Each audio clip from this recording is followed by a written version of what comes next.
I had spent the last 18 years of my life believing in a simple truth: hard work pays off. I stayed up late nights studying, skipping parties, and even giving up the little joys of high school because I wanted to contribute to our family business, a modest bakery that had grown under my parents' careful guidance. Every holiday, every weekend, every sleepless night in the shop felt like a step toward something bigger, a place where I belonged, a way to prove that I could hold my own. Graduation was supposed to be the pinnacle of all that effort, a reward not just for academic excellence but for years of tireless dedication. But nothing could have prepared me for the betrayal waiting at home. I walked through the front door, diploma in hand, my heart full of hope and excitement, ready to share my achievements with the people who were supposed to love and support me the most. Instead, I was met with a conversation that would shatter everything I thought I knew about my family. My mother, with a calmness that cut sharper than any anger, said, "We've decided to give the business to your sister. You're just good with your hands, not your brain." I froze.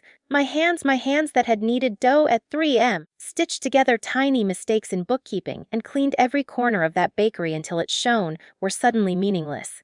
My brain, the part I had nurtured, the part I had trusted my parents to recognize, was apparently inferior in their eyes. My father remained silent, avoiding my gaze, and I realized that this wasn't a misunderstanding or a mistake. It was a verdict: I was invisible, dispensable, a cog they could easily replace. For a long moment, I simply stared at my mother, trying to understand how someone could crush another person's dreams with a single sentence and a faint smile. My sister, who had spent the last few years lounging in her room, reading novels, and dabbling in online businesses, beamed as though she had just inherited a crown. I wanted to scream, to throw something, to make them feel the jagged pain that clawed at my chest, but I couldn't. Instead, I felt a strange, cold clarity seep into me, like ice sliding down my spine. I retreated to my room, clutching my diploma, letting the reality of it sink in. Memories of every unpaid hour, every sacrificial choice, every moment I put my family above myself flashed through my mind. I remembered waking up before dawn to clean, bake, and organize the shop, only to hear my mother complain that I didn't understand the bigger picture. I remembered my father's quiet disappointment when I asked for guidance or praise. I had worked tirelessly, believing that my efforts would eventually be acknowledged, that my dedication would mean something. And now, that belief lay in ruins at my feet. I cried, not just from anger but from a deep, gnawing grief. I had loved my family and their business with everything I had, and they had returned my love with betrayal. My hands, which had been my pride, felt heavy and useless. My heart ached with the bitter realization that love and loyalty are not always enough to earn respect. And yet, amid the tears and hurt, something else began to stir, a quiet, simmering fire of resolve. I knew, even then, that I couldn't let this betrayal define me. I couldn't continue pouring my life into work that wasn't mine, that wouldn't be acknowledged. Something inside me whispered that my time was not over, that my worth was not tied to their approval. The path ahead was uncertain, but one thing was clear: I would find a way to show them and the world that I was more than just good with my hands. And so, with a final glance at the shop I had built with sweat and tears, I made a choice. I would stop the 60-hour weeks, stop the endless unpaid labor, and stop letting their judgment dictate my value. I would rise, not through their recognition, but through my own strength, intelligence, and determination. The first seeds of my quiet rebellion were planted that night, watered with heartbreak and nourished with a burning desire for justice. After that night, I woke each morning with a strange mix of grief and determination. The betrayal had cut deep, but it had also awakened something in me that I hadn't realized existed. I realized I didn't need my parents' approval to prove my worth. Their judgment, their favoritism, their dismissal of my efforts, they no longer had power over me. And so, I stopped the 60-hour weeks that had drained me physically and emotionally. I refused to let their neglect define my life. At first, it was terrifying. The silence in the bakery felt strange without me constantly rushing around. I watched my sister take over with her unearned authority, giving orders I knew would fail without understanding the true workings of the business. The clients noticed her inexperience, the employees hesitated at her instructions, and yet she carried herself with a smug confidence that made my blood boil. I could have stepped in and done everything for them, but I didn't. I let them stumble. Quietly, patiently. Meanwhile, I began to redirect my energy into myself. I studied the parts of the business they had always considered beyond my reach. Financial planning, client relations, marketing strategies. I spent hours after work reading, watching online courses, and learning from anyone willing to teach me.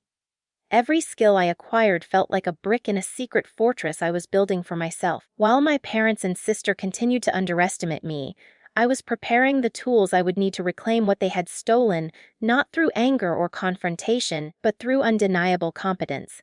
Friends and mentors soon noticed the change in me. I had always been talented, but now I carried myself differently, calm, focused, unshakable. People began asking for my advice, offering me opportunities I had never dared to imagine. Each small victory, each acknowledgement from someone outside my family, filled the hollow space my parents had left behind. I realized that my worth was not tied to the approval of those who had dismissed me, but to the tangible skills I possessed and the respect I earned elsewhere. The first real test of my quiet rebellion came unexpectedly. Our biggest client, a long-term account that had kept the business afloat during tough years, called my father frantic one evening. Something had gone wrong with an order, something only someone with technical skill and deep knowledge of the operation could fix. My father's voice trembled when he called me, desperation hidden behind practiced calm. He asked me to handle the problem, knowing full well that my sister had neither the experience nor the patience for it. I agreed, of course, but I did not rush in with loyalty or fear of judgment. I approached the situation methodically, calmly assessing the problem and executing solutions that impressed the client. I worked quietly, letting my skills speak for themselves. Every decision I made, every challenge I solved, was a reminder that I was more than just hands in the eyes of my family. And though my father may have still tried to downplay it, the client's gratitude was unmistakable. That night, after the crisis was resolved, I sat alone, letting the satisfaction settle in. I did not gloat or confront anyone. Instead, I felt a deep, quiet joy. The first spark of revenge had been lit, not through spite or cruelty, but through proving quietly and undeniably that I was capable, brilliant, and indispensable. I was no longer a pawn in my parents' game. I was a player shaping my own destiny. And so, the plan continued. Every day I invested in myself. Every hour I spent learning and growing. Every challenge I overcame became part of a larger secret strategy. My parents and sister believed they had won, that I had been sidelined and broken. But in truth, I was building my own empire of competence, respect, and influence.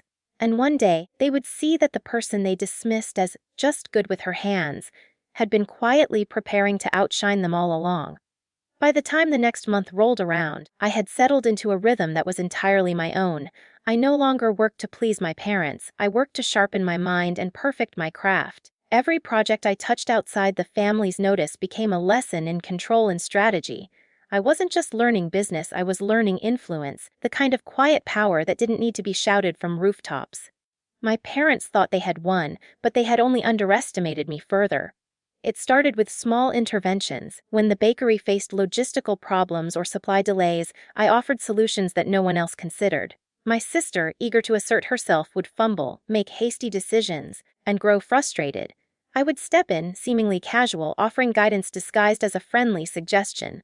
Employees began to notice that when I spoke, problems dissolved and solutions emerged. Even clients started calling me directly for advice, bypassing the sister they had been told to trust.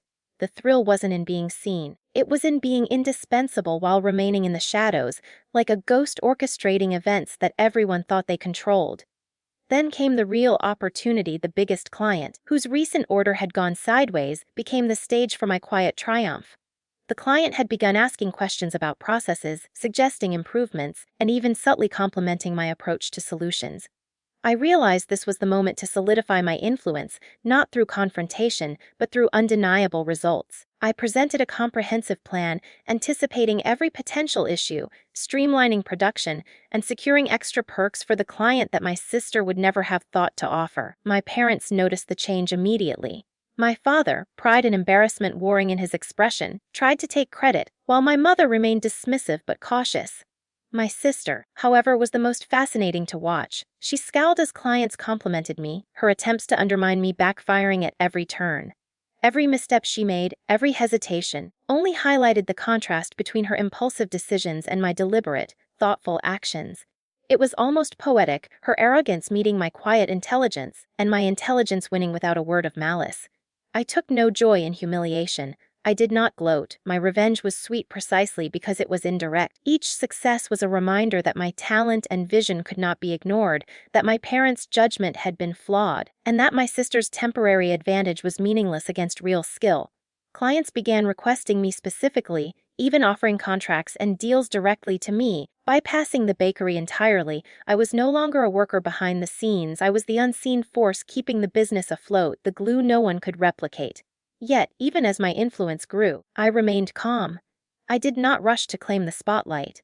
I observed, learned, and measured each move, knowing that when the time came, my parents would have no choice but to acknowledge my value. I discovered a peculiar satisfaction in this restraint. The slower the climb, the more visible the apex would be. Each time my sister tried to assert dominance, each time my parents ignored my contributions, I stored it away as fuel for the inevitable reckoning. At night, alone in my small apartment, I allowed myself a private smile. I had turned betrayal into opportunity, grief into strategy, and anger into precision. I realized that true revenge did not always roar. It whispered, worked quietly, and then struck with quiet inevitability. I was no longer a victim of my parents' favoritism or my sister's arrogance. I was preparing a world where their underestimation would be my greatest weapon, and I would rise not with bitterness but with undeniable excellence, skill, and grace. And somewhere deep inside, I felt the first whispers of freedom, the knowledge that I could succeed on my own terms, that I could command respect without demanding it, and that the family who had doubted me would have to face the consequences of their choices, whether they liked it or not. My hands had always been capable, but my mind was finally proving unstoppable. The day I had been quietly preparing for finally arrived, though not in the way I had imagined. It was subtle, almost accidental, yet it carried the weight of every hour I had spent learning, observing, and building my quiet empire of competence. Our biggest client, whose loyalty had been wavering under my sister's fumbling leadership, scheduled a meeting, one that would decide the future of their continued partnership with the bakery. My parents expected my sister to lead the discussion, confident in her charm and superficial understanding. I, however, had been quietly preparing a presentation, anticipating every concern, predicting every question, and providing solutions that were not just adequate but visionary. When the meeting began, my sister fumbled almost immediately. Her nerves betrayed her, her answers shallow, her knowledge incomplete. The client's eyes wandered, searching for reassurance, and when they landed on me, I felt the familiar surge of quiet power.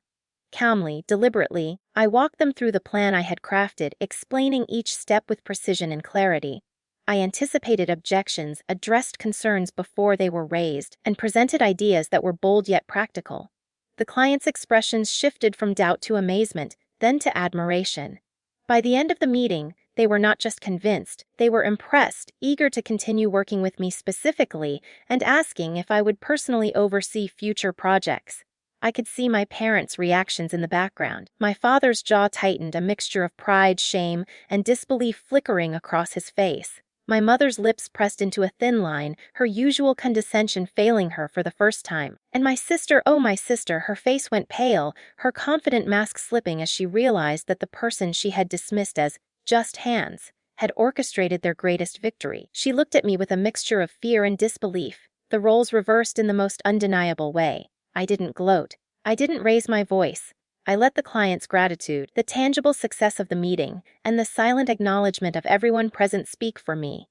The truth was evident: my value could no longer be ignored, my contributions undeniable. The bakery had thrived because of me, not despite my parents' favoritism or my sister's incompetence. For the first time, they had to confront the reality of their mistake.